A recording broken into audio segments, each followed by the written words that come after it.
Bapak Ibu, salam sejahtera, shalom.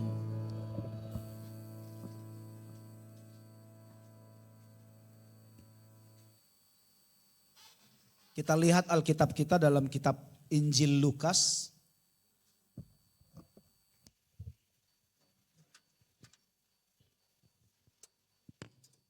Injil Lukas pasalnya yang keempat, bisa ditampilkan di multimedia.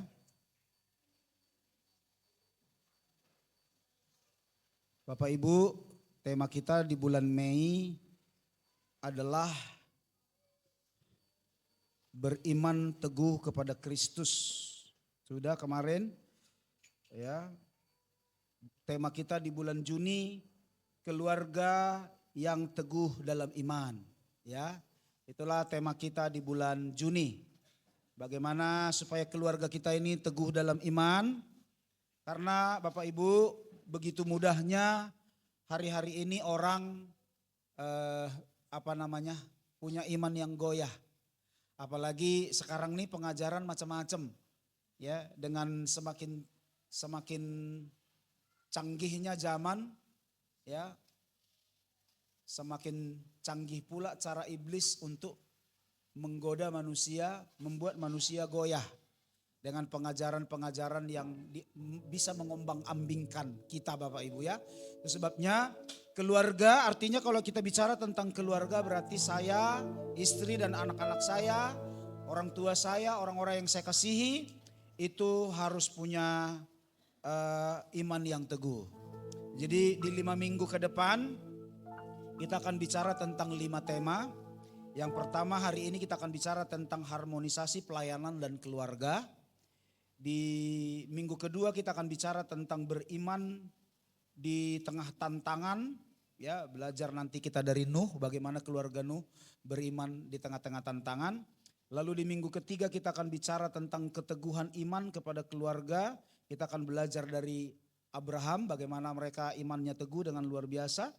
Di minggu keempat kita akan bicara tentang komitmen beriman dan beribadah, belajar dari keluarga Yosua.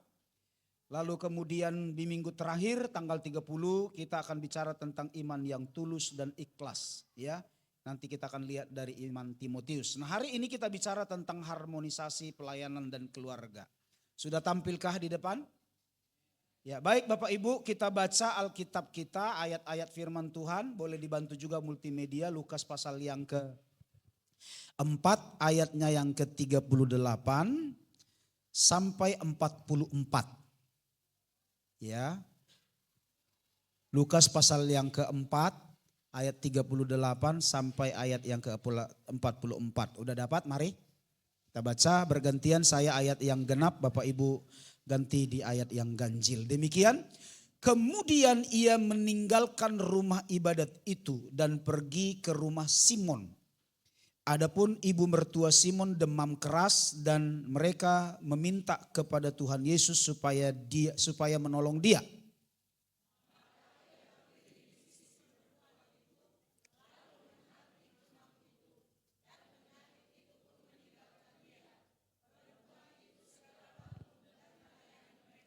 Ketika matahari terbenam, semua orang membawa kepadanya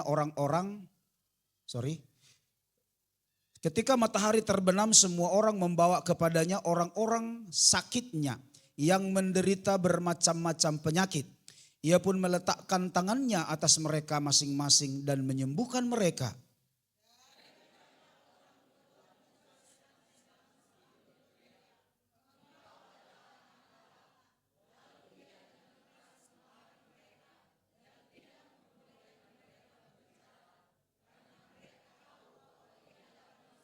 Ayat 42, ketika hari siang Yesus berangkat dan pergi ke suatu tempat yang sunyi. Tetapi orang banyak mencari dia, lalu menemukannya dan berusaha menahan dia supaya jangan meninggalkan mereka.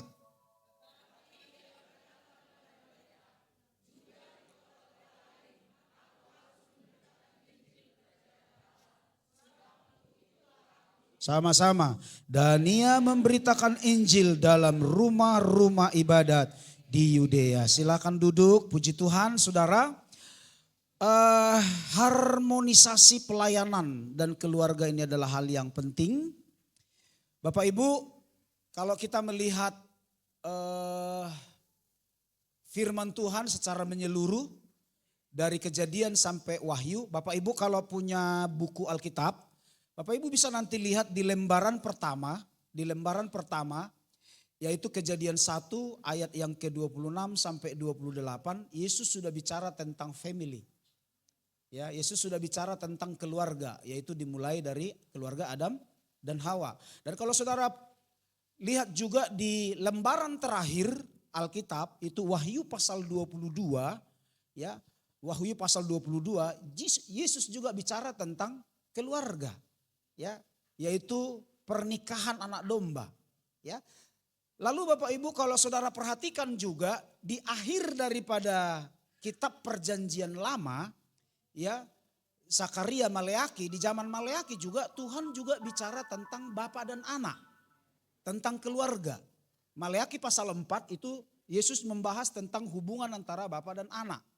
Dan saudara tahu mujizat pertama juga yang dilakukan di dalam Alkitab yaitu Yohanes pasal 2 yaitu pernikahan di Kana. Artinya memang saudara-saudaraku, Yesus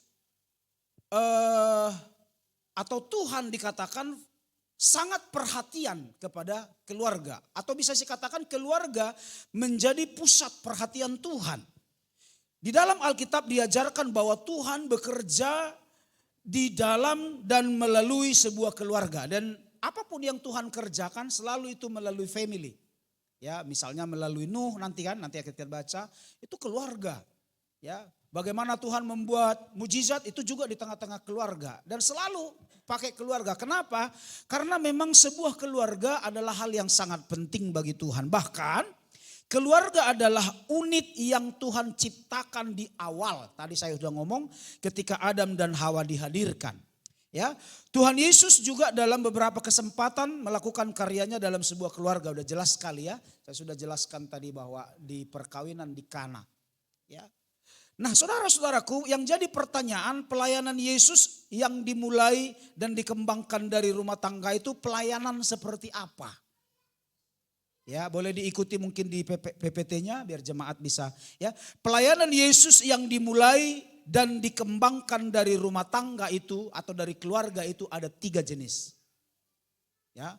Pertama namanya pelayanan kesembuhan. Mari kita lihat Bapak Ibu Lukas pasal yang sudah kita baca tadi. Saya baca ulang untuk kita Lukas pasal 4 38-nya sampai 40 saya ulang ya. Perhatikan baik-baik ya. Kenapa? Apa alasan saya menyatakan bahwa itu adalah pelayanan kesembuhan. Jadi kalau Tuhan maksudnya gini, kalau Tuhan sudah berkarya melalui keluarga, Tuhan mau melalui keluarga yang diselamatkan ada program, ada proses, ada pelayanan kesembuhan yang dikerjakan.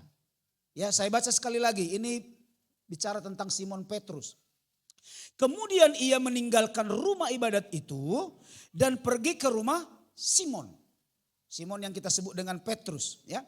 Adapun ibu mertua Simon demam keras. Ya, demam keras. Ya, mungkin hangat lah ya, panas tubuhnya ya.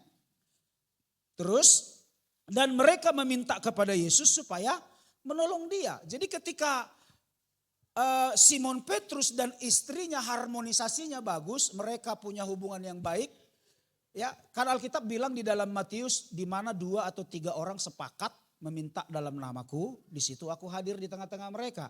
Berarti ketika Simon Petrus dan istrinya bersepakat memohon kepada Yesus, tentu ada mujizat. Jadi kesepakatan itu sangat penting. Di gereja ini pun perlu sekali ada kesepakatan Bapak Ibu. Ya, kalau 2 orang aja sepakat mujizat bisa terjadi. Apabila kita hampir 70 kakak bisa sepakat, saya percaya mujizat yang luar biasa Tuhan bisa kerjakan. Amin. Gak ada yang gak bisa kita buat kalau kita sepakat. Ya, nah saudaraku yang kekasih lihat, ya lalu meminta ibu mertua Petrus supaya menolong dia ayat 39. Maka ia berdiri di sisi perempuan itu. Maksudnya Yesus berdiri di sisi perempuan itu. Lalu menghardik demam itu.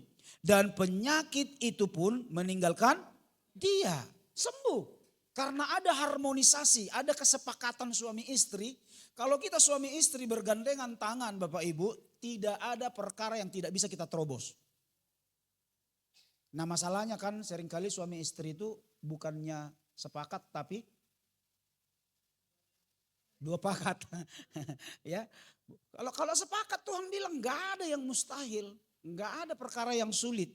Ya, dikatakan lalu penyakit itu meninggalkan dia, perempuan itu segera bangun dan melayani mereka, luar biasa. Dikatakan Yesus menghardik, hei ibu mertua Petrus, sembuh kau.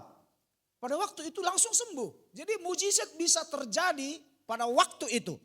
Kalau kita sepakat, kalau harmonisasi antara iman dan pelayanan keluarga itu bagus. Bahkan yang lebih hebat ibu mertua Petrus ini sembuh, langsung melayani. Langsung, udah sembuh, mau minum kopi ya om? Kira-kira gitu ya. Ya mau minum apa pak? Luar biasa. Kalau Tuhan yang sudah berkarya melalui keluarga, wow, dahsyatnya kita akan terheran-heran. Haleluya.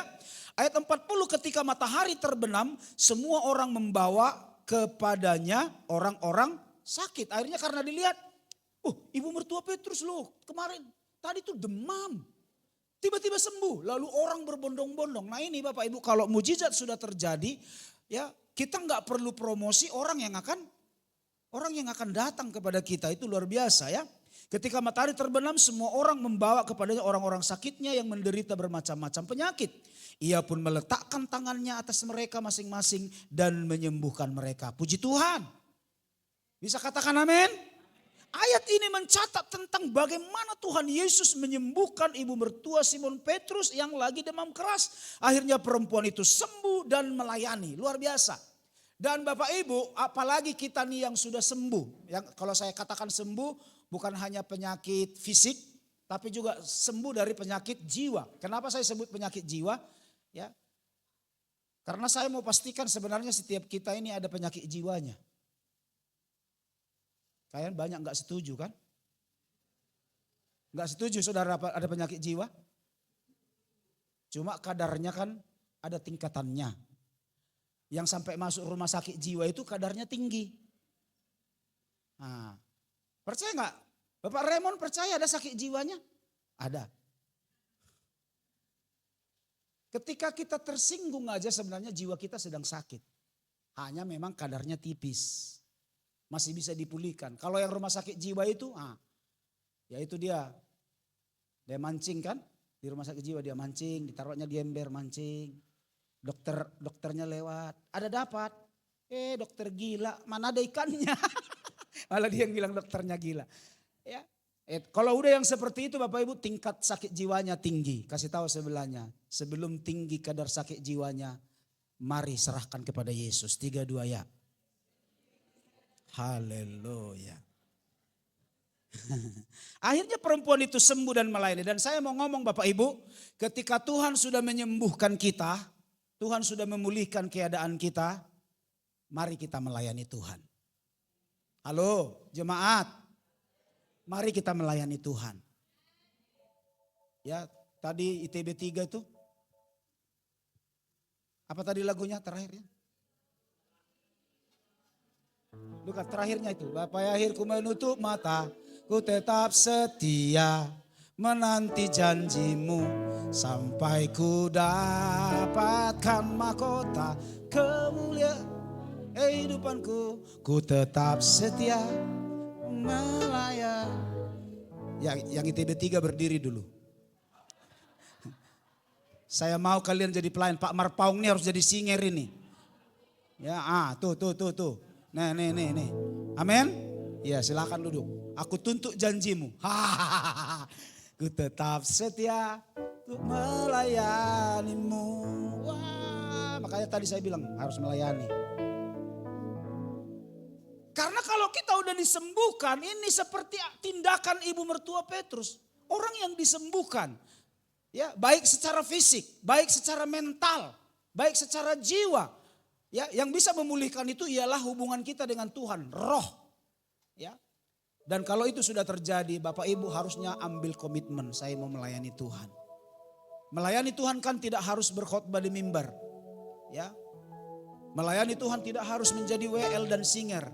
Tapi melayani Tuhan juga pergi memberitakan Injil. Nanti bagian terakhir itu ada ya. Dan saudaraku, kalaupun kita sudah dipulihkan dari batin kita, silahkan terus melayani Tuhan. Bapak Ibu, hal ini menunjukkan bahwa Yesus sekali lagi menaruh perhatian dan belas kasihan terhadap keluarga yang menderita sakit. Jadi kalau Yesus menaruh perhatian dan belas kasihan kepada keluarga yang menderita sakit, maka jemaat Tuhan juga seharusnya demikian. Kenapa? Like father, like son. Harusnya seperti itu Papa kita di sorga, Tuhan kita, anak-anaknya harusnya seperti itu. Harusnya seperti pepatah Indonesia katakan tidak jauh buah jatuh dari pohonnya. Harusnya kalau Yesus penuh belas kasihan melihat orang, ya, harusnya kita ini orang-orang yang sudah dimenangkan, orang-orang yang sudah diselamatkan, orang-orang yang sudah dipulihkan, harusnya juga mengalami hal yang sama.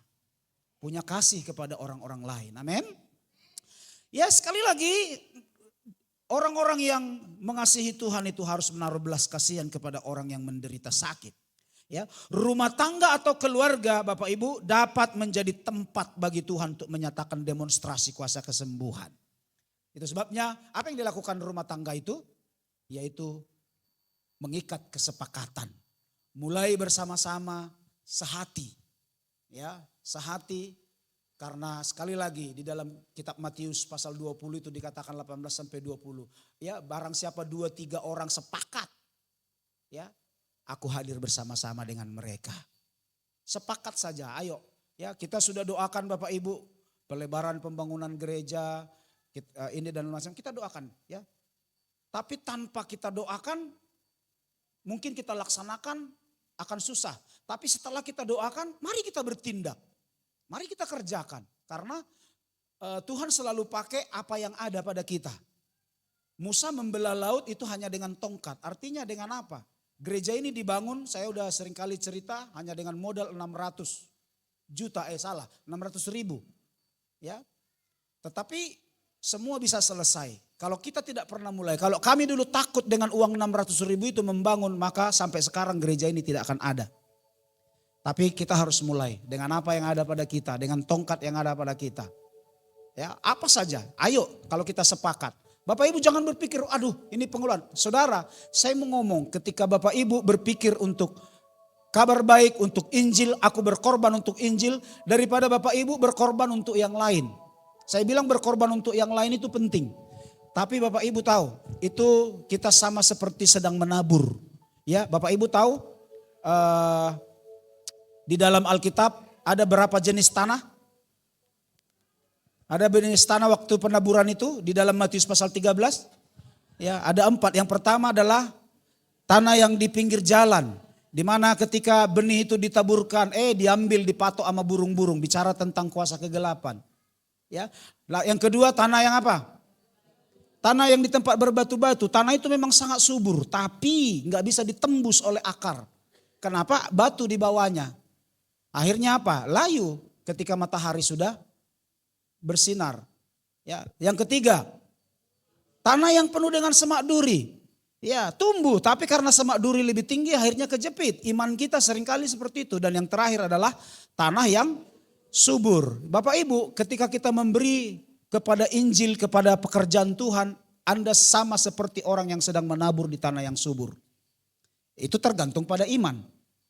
Kalau kita nggak percaya ya nggak akan terjadi. Tapi kalau saudara percaya, saudara akan mengalaminya. Luar biasa. Nah, sekali lagi, rumah tangga itu tempatnya Tuhan. Itu sebabnya harmonisasi antara rumah tangga dengan iman itu penting. Kenapa? Karena pelayanan Yesus mulai dari dikembangkan dari rumah tangga. Dan pelayanan Yesus yang dimulai dan dikembangkan dari rumah tangga itu ada 3 jenis. Yang pertama adalah pelayanan kesembuhan. Dan yang kedua, mari kita lihat yang kedua. Ya, next di PPT sudah. Yang kedua namanya pelayanan pelepasan. Jadi Yesus ingin mengerjakan melalui kita ini pelayanan kesembuhan. Artinya saudara, suami, istri dan anak-anak sepakat jika engkau melihat ada orang yang susah, engkau sembuhkan mereka oleh darah Yesus. Bahkan saya punya istilah yang Istilah yang sebenarnya yang membuat orang bisa sembuh ada dua hal. Yang pertama karena sukacitanya yang luar biasa. Yang kedua ya mungkin karena obat. Sukacita yang saya maksud gini Bapak Ibu. Ya, bisa nggak kita melakukan mujizat kesembuhan? Bisa. Bapak Ibu mungkin tidak punya karunia itu, tetapi saudara punya talenta. Kan ingat nggak? 2 minggu yang lalu saya mengajarkan ada karunia bawaan, ada karunia yang datang dengan spontan. Karunia bawaan itu apa? Perbuatan baik. Nah, yang Yesus ajarkan, engkau akan menyembuhkan orang sakit. Bagaimana caranya? Kalau saudara nggak punya karunia yang spontan karena Roh Kudus, saudara punya karunia bawaan, yaitu apa? Berkorban. Bapak Ibu bisa bayangkan ketika saudara besuk kepada orang yang sedang sakit. Orang yang sakit ini mulai pusing, ya makin sakit. Kenapa? Waktu dikasih tagihan, berapa? Berapa Pak tagihannya? Bapak nanti pulang dari berobat ini bayar 25 juta.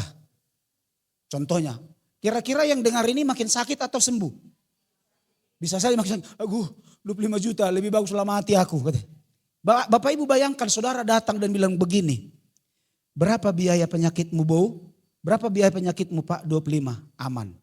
Sudah kubayar. Oh langsung sembuh dia. Percaya enggak? Cuma sedikit yang percaya. 25 juta. Dia bilang begini, nak doakanlah Bapak biarlah matilah sekalian. Gak usah kalian bayar itu. Tetapi coba kalau misalnya saudara datang dan bilang, Amang, total biaya perobatanmu, operasimu hari ini 25 juta, sudah kubayar. Saya percaya dia akan bangun dan bilang terima kasih Amang, besok kita pulang. Orang itu akan sembuh. Halo? Amin? Ya mungkin oke lah, janganlah 25 juta ya. Coba saudara pergi ke rumah seseorang. Orang itu sangat miskin, panas, demam tinggi seperti ibu mertua Petrus. Engkau sudah tumpang tangan gak sembuh-sembuh. Karena memang belum punya karunia. Karena Roh Kudus belum kasih karunia itu. Tetapi coba saudara datang ke sana. Sakit apa Bu? Demam. Ya sebentar ya Bu, saudara datang ke apotik dengan modal 50.000, saudara beli obat demam campurannya ini antibiotiknya apa, paracetamolnya apalah segala macam. Mungkin dengan modal 50.000 saudara datang ke apotik lalu atau ke toko obat, lalu saudara datang kembali lagi ke rumah ini, Bu, semoga cepat sembuh ya, ini dimakan 3 kali sehari. Bapak Ibu, orang itu akan sembuh. Itu yang disebut dengan karunia bawaan. Ya, ingat masih kan 2 minggu lalu? Karunia bawaan ada. Karunia yang Tuhan sudah berikan sejak kita lahir. Ya, dan itu bisa kita kerjakan ya. Jadi sekali lagi pelayanan yang Tuhan arahkan ialah pelayanan kesembuhan. Yang kedua ialah pelayanan pelepasan. Yang harus dikerjakan oleh Tuhan. Kita baca Lukas 4 ayat 41 tadi. Saya baca sekali lagi yuk. Di Alkitabnya boleh dilihat. Dari banyak orang keluar juga setan-setan. Lihat. Waktu Yesus menyembuhkan ibu mertua Petrus, orang lain datang berbondong-bondong. Betul gak? Disembuhkan, ditumpang tangan. Bukan hanya disembuhkan, tapi dari banyak orang itu berkeluaran setan-setan. Ya. Kalau disebut berkeluaran satan-satan Bapak Ibu, mungkin Bapak Ibu tidak kayak orang yang bukan. Tapi mungkin ada setan apa yang keluar? Setan pikiran kotor. Apa yang keluar lagi? Pikiran negatif. Apalagi setan penipu, setan pembohong. Ya, roh-roh yang itu bisa berkeluaran. Dan itu pelayanan yang Yesus kerjakan, dan dari banyak orang ya keluar juga setan-setan sambil berteriak, "Engkau adalah anak Allah." Lalu ia dengan keras melarang mereka dan tidak memperbolehkan mereka bicara karena mereka tahu bahwa ia adalah Mesias. Bapak Ibu lihat, selain kuasa kesembuhan, boleh ke PPT biar bisa dibaca jemaat.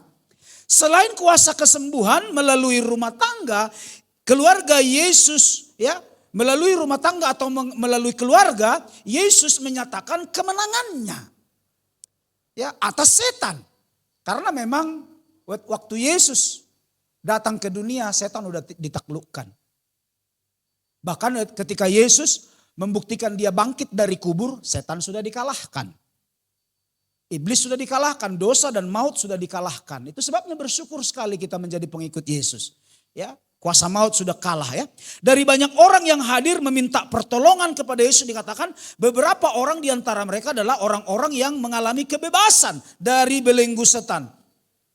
Ya, mengalami kebebasan dari belenggu setan. Ini kerinduan hati Tuhan. Supaya keluarga kita juga bisa melayani orang supaya orang lain lepas dari setan, lepas dari kuasa kegelapan, lepas dari roh-roh yang mengikat. Sebab Tuhan Yesus berkata, apa yang kau ikat di bumi terikat di sorga. Apa yang kau lepas di bumi terlepas di sorga. Dan kuasa ini diberikan bukan hanya kepada pendeta, bukan hanya kepada rasul, bukan hanya kepada nabi, tapi kepada setiap orang yang percaya. Yang penting sekarang ini saya katakan tadi only believe. Hanya percaya saja. Bapak Ibu, kalau engkau percaya engkau bisa menyembuhkan orang itu akan terjadi. Asal percaya saja, kau doakan. Percaya saja, percaya saja, percaya saja, percaya saja. Modal kita ini Bapak Ibu modal yang luar biasa. Modal percaya. Ya. Segala sesuatu yang kami kerjakan sebagai hamba Tuhan juga adalah modal percaya.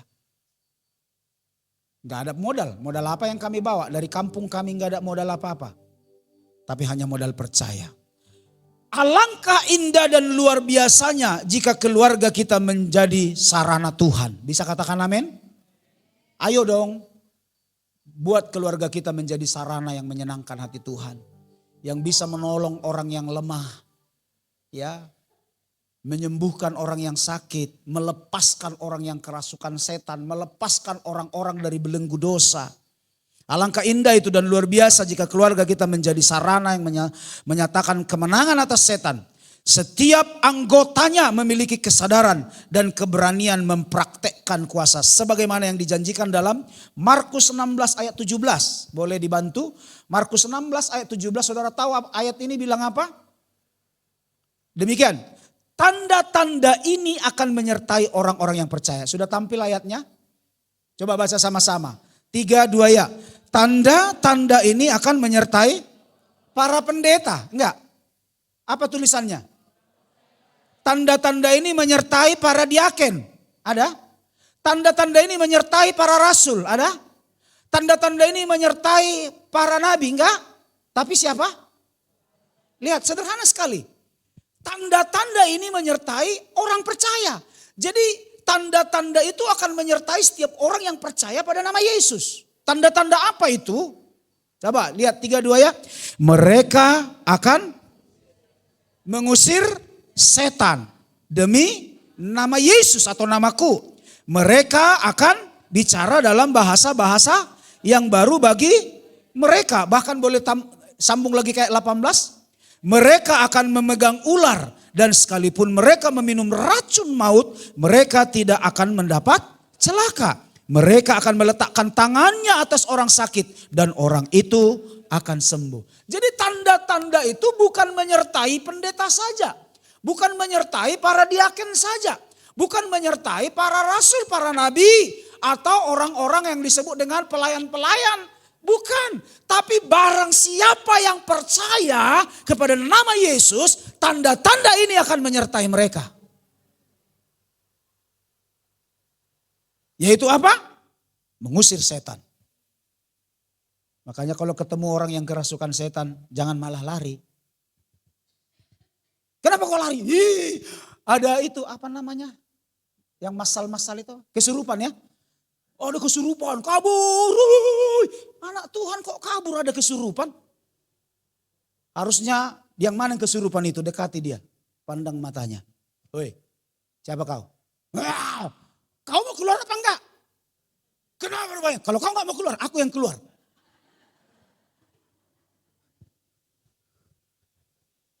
Karena kuasa itu diberikan kepada orang percaya. Bukan hanya kepada pendeta. Artinya kepada pendeta, diaken dia juga. Tapi yang percaya. Jadi Anda jangan pernah mengklasifikasi. Ya, oh hanya pendeta yang bisa ngusir setan. Tidak. Bilang sebelahnya, kamu pun bisa. Apalagi saya. Coba kasih tahu dia, kamu pun bisa. Apalagi saya. Ayo dong, optimis dong, percaya diri bersama Yesus, amin. Katakan sebelahnya, kamu pun bisa. Apalagi saya bro. Nggak perlu takut. Kalau misalnya nggak keluar-keluar setannya, bagaimana Pak Pendeta? Namanya lagi praktek, nggak apa-apa. Dokter juga waktu praktek nggak langsung berhasil. Mungkin Bapak General Manager juga waktu membuat racikan langsung berhasil nggak Pak? Nggak langsung, ada prakteknya. Praktekin. Obatnya dipraktekin. Ditaruh ke rumput, nggak mati. Dicicip, nggak mati juga yang cicip.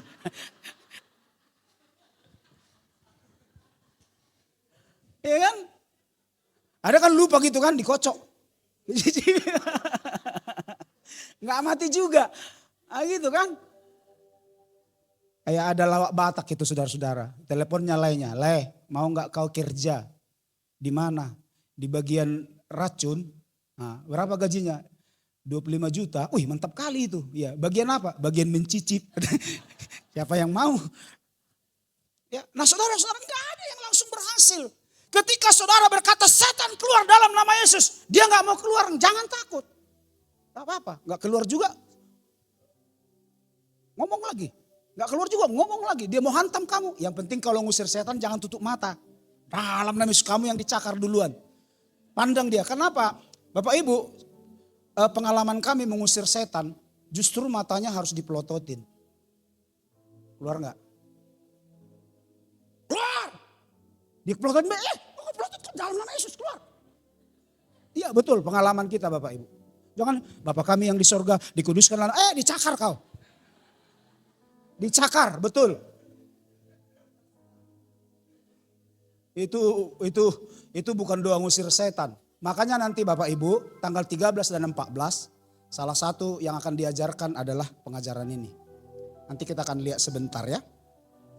Ya, tanda-tanda ini menyertai orang percaya mengusir setan demi namaku, mereka akan berbicara dalam bahasa-bahasa yang baru. Bahasa-bahasa yang baru maksudnya bahasa-bahasa hikmat, bahasa-bahasa yang bisa mengalahkan kuasa kegelapan.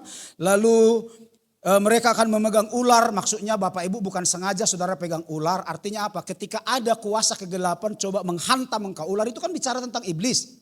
Mencoba menghantam engkau. Jangan pula nanti kau di agro lihat ular sendok, ular kobra.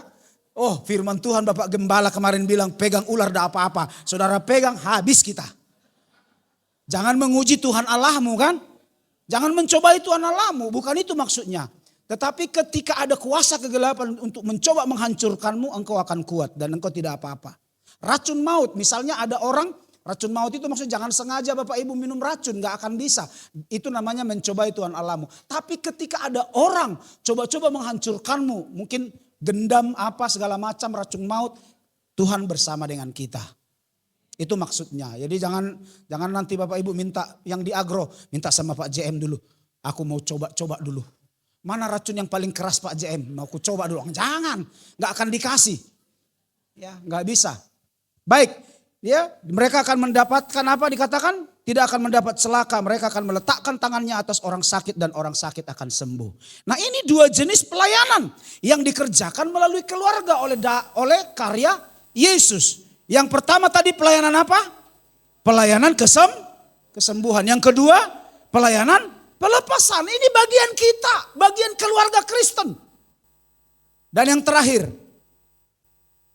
yang terakhir Lukas 4 ayat 42 sampai 44. Pelayanan penginjilan.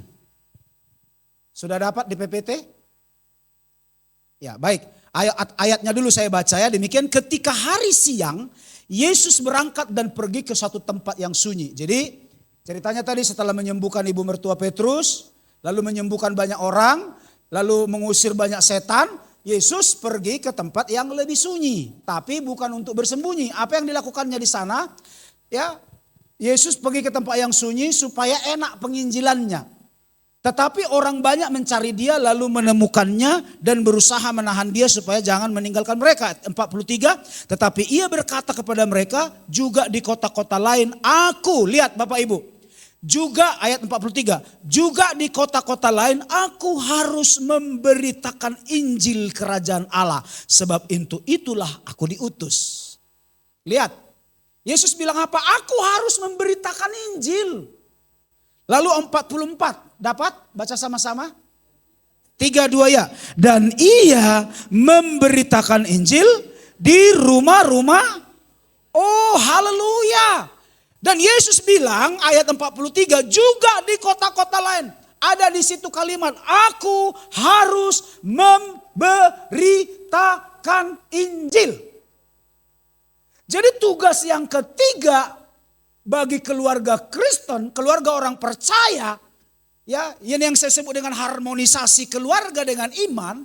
Bagian yang ketiga yang menjadi tugas kita ialah kita harus pergi memberitakan Injil. Bilang sama-sama, harus. Coba ayat 43 sekali lagi, ada enggak kalimat harus, kata harus di situ? Coba sekali lagi baca sama-sama 43. 3, 2 ya.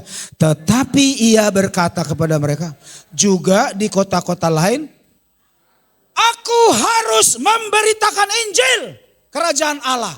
Amin. Coba bandingkan dengan Yohanes, boleh bantu Kak?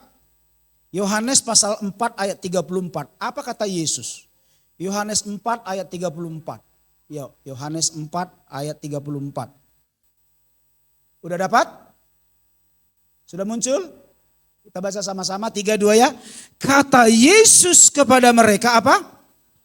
Makananku ialah melakukan kehendak Dia yang mengutus aku dan menyelesaikan pekerjaannya. Jadi Yesus berkata, tugasku, pelayananku ialah melakukan, makananku ialah melakukan kehendak Dia. Apa kehendak Bapa? Yaitu kita pergi memberitakan Injil. Dalam Matius 20 ayat 18 sampai 19. Dalam Markus pasal yang ke-16 ayat yang ke-17 sampai 18. Sudah disampaikan apa? 15 sampai 18. Pergilah beritakan Injil kepada segala makhluk. Ini tugas mulia yang Tuhan percayakan kepada kita, yang seringkali pekerjaan ini kita abaikan. Seringkali Bapak Ibu kita abaikan ini. Padahal Tuhan menebus kita, tujuannya ada. Supaya kita pergi melakukan, memberitakan Injil. Haleluya. Ya, supaya apa? Kita pergi memberitakan Injil. Karena tujuan, lihat baik-baik, kembali ke PPT. Tujuan utama kedatangan Yesus adalah menyatakan Injil kerajaan Allah. Tujuan utama Yesus memilih kita, memilih keluarga kita, menjadi apa? Rekannya. Ya, jadi Yesus kalau di dalam Petrus dikatakan ambasadornya Allah, dutanya Allah. Dalam versi bahasa Inggris disebut ambasador. Jadi dutanya Allah. Jadi tugas saya dan saudara di dunia ini adalah dutanya Allah. Utusannya Allah yang bertanggung jawab atas keselamatan bumi. Bertanggung jawab atas keselamatan manusia di bumi. Nah ini yang seringkali kita abaikan. Bapak Ibu, pernah enggak saudara marah kepada anak buah? Kenapa? Karena yang harusnya tugas utama tidak dikerjakan. Pernah? Pak JM pernah Pak? Ada pekerjaan yang utama nih malah dilalaikan gitu. Pernah enggak Pak marah? Pak Roberto pernah? Agak marah kepada orang, ada tugas utama nih tapi enggak dikerjakan gitu. Oh baik-baik ya, Pak Roberto marahnya baik-baik ya. Nah ini kalau udah pelayan gini nih. Baik-baik marahnya, haleluya. Tepuk tangan dulu orang lontar nih, baik-baik nih. Pak Roberto baik dia. Baik-baik anak buahnya ya kok ya. Puji Tuhan. Itu berarti karena pimpinannya baik tuh kok. Ya. Nah saudara-saudara lihat baik-baik. Pernah nggak punya pengalaman? Ada tugas utama loh. Katakanlah ada 4 tugas. A, B, C, D. Yang A ini yang utama. Tapi yang A nggak dikerjakan. Bagaimana pendapat kita? Ya, Bapak Ibu tahu. Yesus menyelamatkan kita. Dia memberi tugas utama bagi kita. Untuk memberitakan Injil. Namanya juga amanat agung. Halo jemaat. Halo jemaat, kasih tahu sebelahnya, namanya amanat agung. Amanat mulia, beritakan Injil. Nah cuman masalahnya kan bagaimana caranya kita memberitakan Injil, ini yang bingung ya. Maka nanti Bapak Ibu ada pelatihan, boleh sebentar dulu Bang Andes, kita putar videonya ya. 3 menit. Ya, nanti kan akan kita laksanakan, nanti akan saya arahkan Bapak Ibu seperti apa, boleh?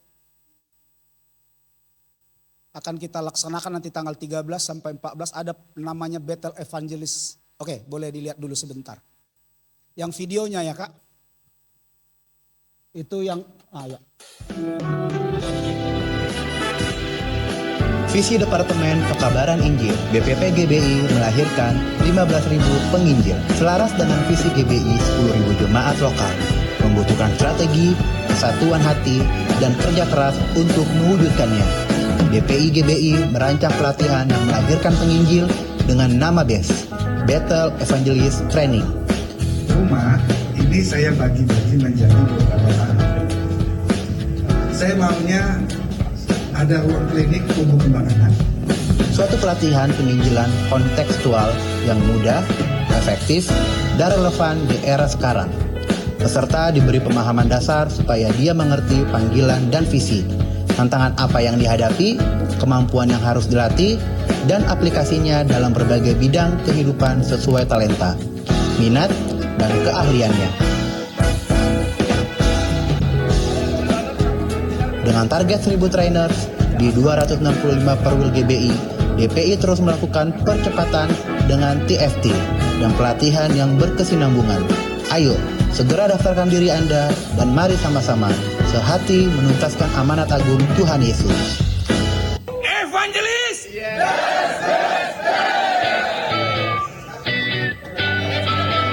Jadi saya dari awal sampai akhir 2 hari nggak absen. Setiap sesi ikut. Tahu apa hasilnya?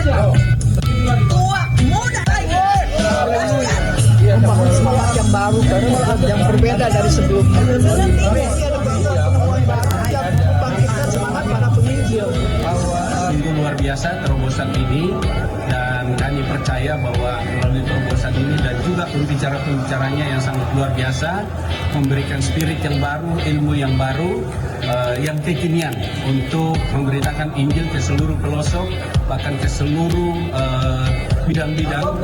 Mindset kita bahwa di sini ternyata menginjil itu sangat menyenangkan ya, dan ternyata caranya juga sangat mudah.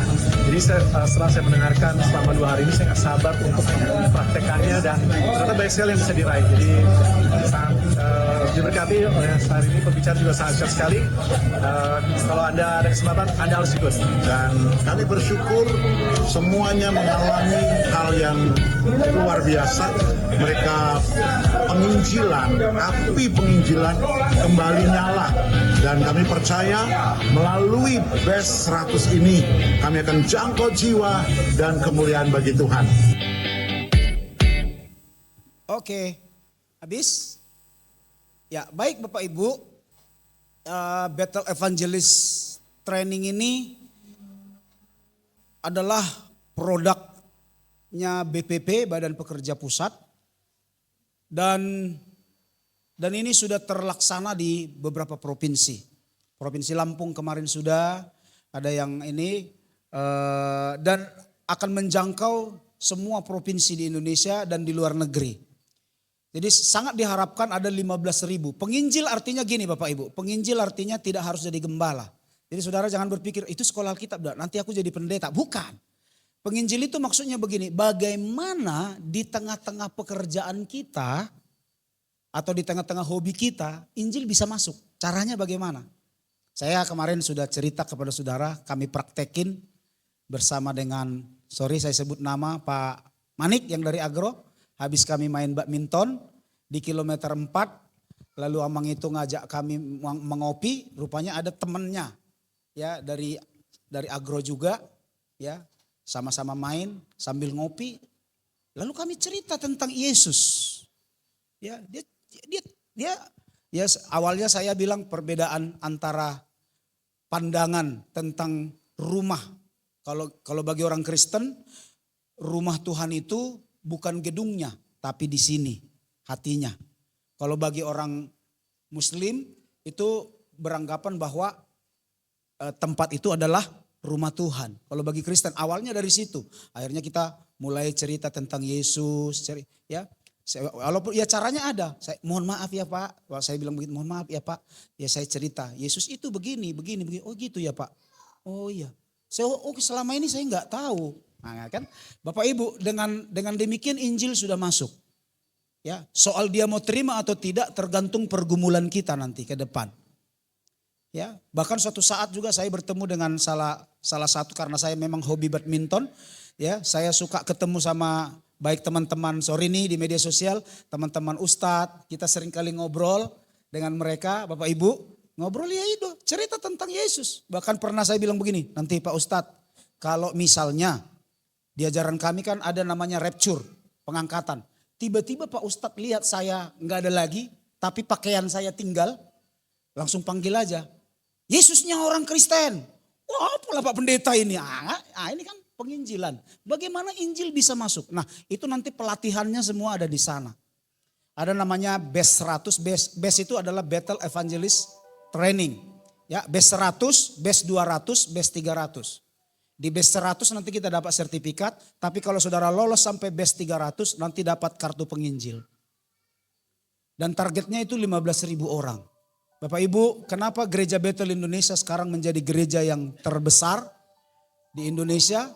Ya, itu kenapa? Karena program ini adalah program yang terus dikumandangkan. Bagaimana gereja harus memberitakan Injil? Ya, amin.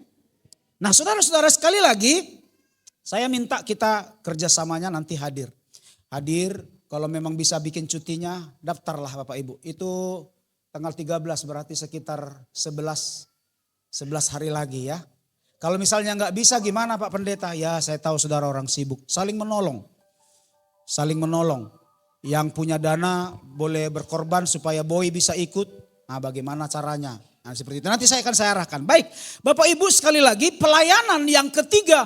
Pelayanan gereja, pelayanan keluarga adalah pelayanan penginjilan. Karena tujuan utama kedatangan Yesus ialah untuk memberitakan Injil. Bukan hanya kesembuhan fisik. Sekali lagi bukan hanya kesembuhan fisik. Bukan hanya kelepasan dari kuasa setan yang dikerjakannya. Tetapi lebih utama adalah keselamatan jiwa. Lihat.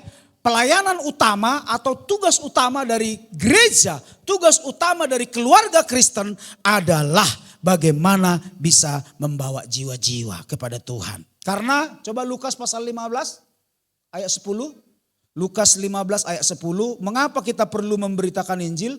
Karena ada apa kalau kita beritakan Injil dan ada orang dimenangkan? Yuk terbaca. Dapat kakak? Lukas 15 ayat 10 sudah? Halo? Saya soalnya nggak ada layar di depan. Boleh dijawab sudah dapat? Yuk mari sama-sama kita baca 3-2 ya. Aku berkata kepadamu demikian juga akan apa? Akan ada sukacita pada malaikat-malaikat Allah. Karena satu orang berdosa. Bayangkan akan ada sorak-sorai yang luar biasa. Ribuan malaikat, jutaan malaikat di sorga akan bersukacita karena ada satu orang yang bertobat percaya pada Yesus. Bayangkan jika ini kita yang mengerjakan, namamu akan dicatat. Ini hasil penginjilan daripada si A. Ini hasil penginjilan daripada si B. Ini hasil penginjilan dari jemaat GBI Tebing Tinggi. Itu akan dicatat. Mungkin nanti orang akan berkata setelah kau injili takut ibadah di sini, nggak masalah. Ya, kita suruh ibadah tempat lain. Yang penting dia bisa terima Yesus. Sebaliknya, biasanya begitu Bapak Ibu, ada strateginya. Orang yang dari sana disuruh ibadah di sini. Ya, biasanya kita ceng-ceng seperti itu untuk keamanan. Dan itu nanti ada pelatihannya semua.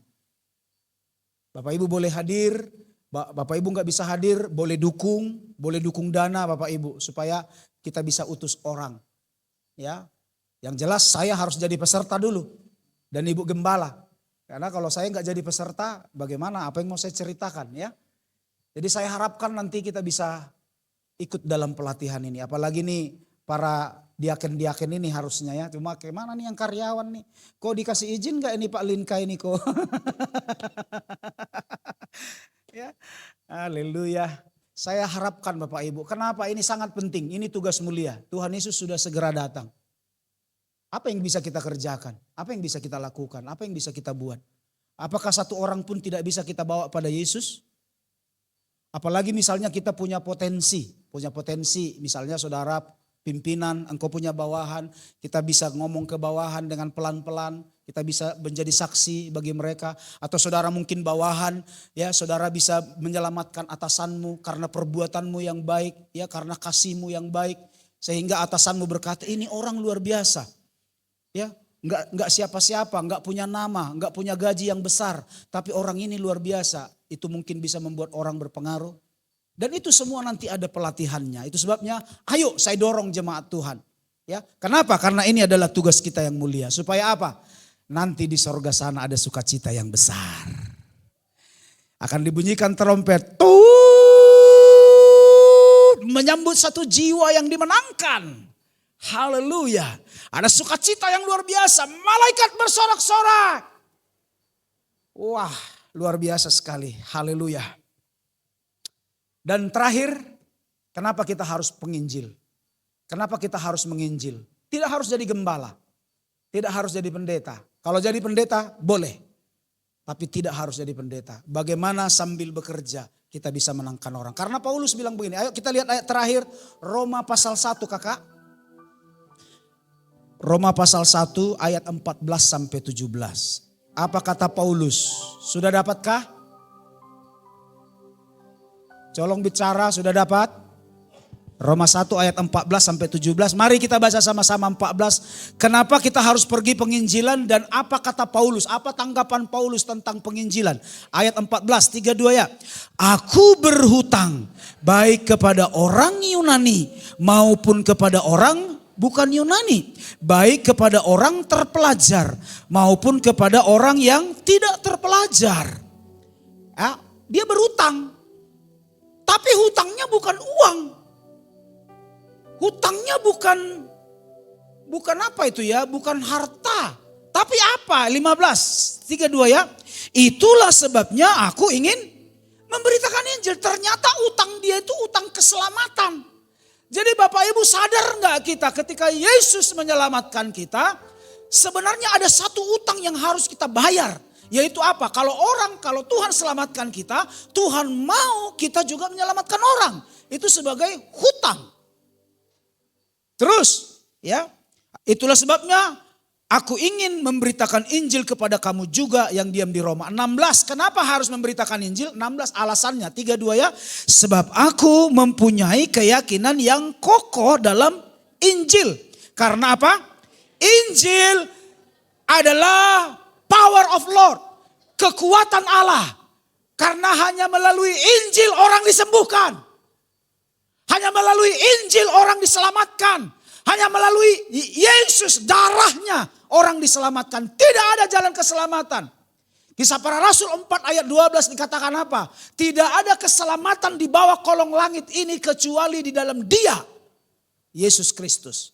Makanya dikatakan ayat 16 ini, sebab aku mempunyai keyakinan yang kokoh dalam Injil, karena Injil adalah kekuatan Allah yang menyelamatkan setiap orang percaya, pertama-tama orang Yahudi, tetapi juga orang Yunani. 17, satu lagi, 32 ya. Sebab di dalam Injil maksudnya nyata kebenaran Allah. Lihat, kenapa harus Injil? Karena dalam Injil hanya di dalam Injil ada kebenaran. Makanya kita harus menjadi pemberita Injil. Bapak Ibu menjadi pemberita. Enggak perlu jadi pengacara, pemberita aja. Enggak perlu jadi hakim. Ya. Bapak Ibu tahu maksudnya enggak perlu jadi hakim? Enggak usah hakimin orang. Enggak usah. Kamu masuk neraka enggak. Tapi beritakan aja kebaikan Yesus. Kita tahu memang hanya di dalam Yesus ada keselamatan. Tapi jangan hakimin orang. Karena Tuhan perintahkan kita bukan jadi hakim. Tapi Tuhan memerintahkan kita menjadi pemberita. Amin. Ya. Sekali lagi ya. Sebab di dalamnya nyata kebenaran Allah yang bertolak dari iman. dan memimpin kepada iman seperti ada tertulis apa? Oh ya, yang terakhir apa? Orang benar akan hidup oleh iman.